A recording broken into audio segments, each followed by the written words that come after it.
everybody? I'm here today to talk to you about 7 useful tips for driving manual on your road test and passing. That's right, these are some practical and useful tips that you can use if you plan on driving a manual car for your driving test, for your road test, and hopefully passing that test to get your license. Let's get right into the video. Number 1 is to know your clutch biting point. Now here's the thing, every car and every single clutch is gonna have a different biting point. Your biting point is basically when the transmission starts to connect with the drivetrain, essentially, when the car actually starts to move and respond to releasing the clutch or pushing in the clutch. Okay, you got to know where it is, because even if you've driven that type of car 100 times, that same car but with a different clutch is going to have a different biting point.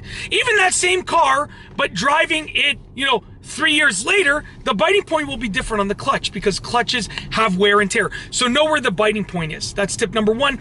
Tip number 2 is to make your shifts as smooth as nice creamy butter, okay? You literally want to make your shifts as smooth as possible.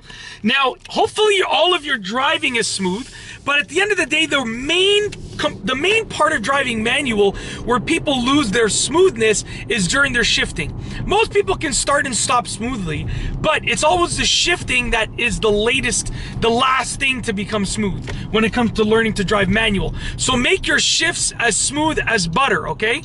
Tip number 3 is to keep 2 hands on the steering wheel as often as you can.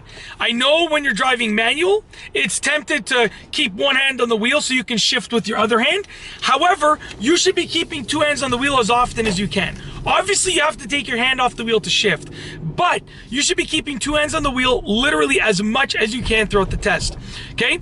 Practical tip number 4 and useful tip number 4 is to downshift or brake, whichever is commonly accepted where you live. When you're coming to a red light or a stop sign, you can downshift all the way down to 2nd gear, or you can, put the clutch in and start braking. And it all depends on where you live. Certain places would rather you brake, and certain places would rather you downshift, and other places don't care. So you got to figure out what is commonly accepted and do that. Okay, when you have your license, you can choose whichever one you want to do. But for the driving test, for your road test, do whatever is commonly accepted. Okay, number 5. Okay, number 5, as we move on here, I'm sorry about that. I got my notes here. This one I wrote really small. Go ahead, you can go first. Go ahead. Number 5. Okay, this one is very important actually. Don't do any tricks. Listen, when I had my manual car, I was rev match downshifting, I was heel to toe. Don't do any of those for the driving test. They're cool to use when you're driving, right? They're really cool to use when you're driving. Double clutching and stuff like that, but which is not necessary nowadays. But anyways, don't do any of those tricks. Like, the driving test examiner is not looking to be impressed by your tricks. They're looking to make sure that you know how to drive properly and safely. So don't do any tricks. After you get your license, and you're driving with your friends, you want to rev match downshift, go for it. That's fantastic. But don't do any tricks for the driving test. Number 6, don't let it rev too high. Listen, you might be driving a sports car for your driving test. I don't know what the situation is, but don't let it rev too high. I know you're tempted to like, oh, maybe they're a car guy or a car girl and they want to hear rev. No. Maybe after the test, if they say, sure, rev it for me, go for it. But, which I don't think would ever happen anyways. But don't let it rev too high. It is super duper important sorry. Okay, sorry. I needed some water before making this video, and my throat is like super dry, so I definitely need water now. Don't let it rev too high.